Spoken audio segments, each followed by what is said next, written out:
I walked briskly through the dimly lit streets, feeling the cold wind brush against my face. It was late at night, and I had just finished my shift at the office. Tired and longing for the comfort of my own home, I decided to take a shortcut through the old cemetery. The moon was hidden behind thick clouds, casting an eerie glow over the tombstones that stretched for miles. As I entered the cemetery gates, a chill ran down my spine. The atmosphere was suffocating, filled with a palpable sense of unease. But I brushed off my apprehension, attributing it to fatigue and an overactive imagination. As I went deeper into the graveyard, the light from the lampposts began to fade, engulfing me in darkness. The silence became deafening, broken only by the distant hooting of an owl. I quickened my pace, hoping to reach the other side as soon as possible. Fear gripped me, and instinctively, I started to run. But as I glanced over my shoulder, the figure was no longer there. I stopped, panting heavily, trying to make sense of what had just happened. Was it my imagination playing tricks on me? I decided to continue my journey, albeit cautiously. The cemetery seemed to stretch on forever, the tombstones becoming increasingly weathered and dilapidated. Soon, I found myself in a narrow, winding path surrounded by towering mausoleums. A sudden gust of wind caused the trees to rustle, their branches swaying eerily. And then, I heard it. A soft, disembodied whisper echoing through the night, sending a shiver down my spine. I strained my ears to make out the words but could only hear fragmented phrases, intermingled with a low, sinister laughter. My nerves were fraying, and panic began to take hold. I stumbled upon a fallen gravestone, its epitaph almost illegible. In a haze of fear and desperation, I reached out to steady myself and felt a cold, lifeless hand beneath my fingertips. I recoiled in horror, falling to the ground. And as I looked up, I saw them. Ghoulish figures emerged from the shadows, their eyes glinting with malice as they closed in on me. They moved with inhuman speed, their laughter growing louder and more menacing. I screamed, scrambling to my feet and sprinting towards the cemetery's exit. Adrenaline surged through my veins, propelling me forward. I could feel their presence closing in, their chilling breath on the back of my neck. Finally, I burst through the gates, collapsing on the pavement outside. I gasped for air, tears streaming down my face. The nightmare had ended, leaving behind a trail of terror and uncertainty. To this day, I cannot explain what transpired within that cemetery. But one thing is for certain, I will never forget the haunting experience, forever etched in my memory, a reminder of the horrors that can truly exist in this world.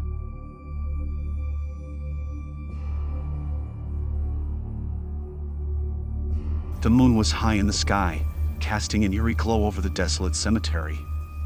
The wind passed through the trees, causing the leaves to rustle like distant whispers. As I stood at the entrance, my heart pounding with a strange mixture of excitement and fear. It was the challenge I had accepted, to spend one whole night alone in the cemetery. As I entered the gates, a chill ran down my spine. The gravestones seemed to loom over me, their shadows dancing in the moonlight. I made my way deeper into the cemetery, feeling the weight of the past as I stepped on the worn paths. The silence was deafening, broken only by the sounds of my own footsteps. Each step echoed through the night, amplifying the sense of isolation. I couldn't help but think of the countless souls who lay beneath me, their stories long forgotten. It was a place where life and death collided, a place where the veil between the living and the dead fell thin.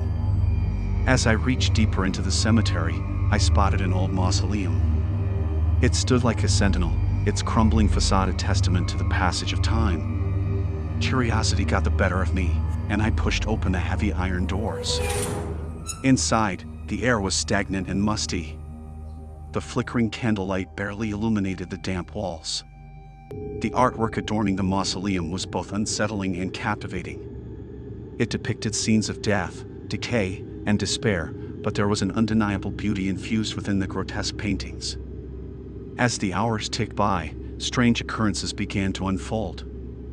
Whispers danced on the edge of my hearing, fleeting shadows passed by in my peripheral vision. I felt the weight of unseen eyes, watching my every move. It was as if the souls trapped in this cemetery were restless, seeking a connection with the living. A chill ran down my spine, and I felt a presence behind me. I turned, but there was nothing there.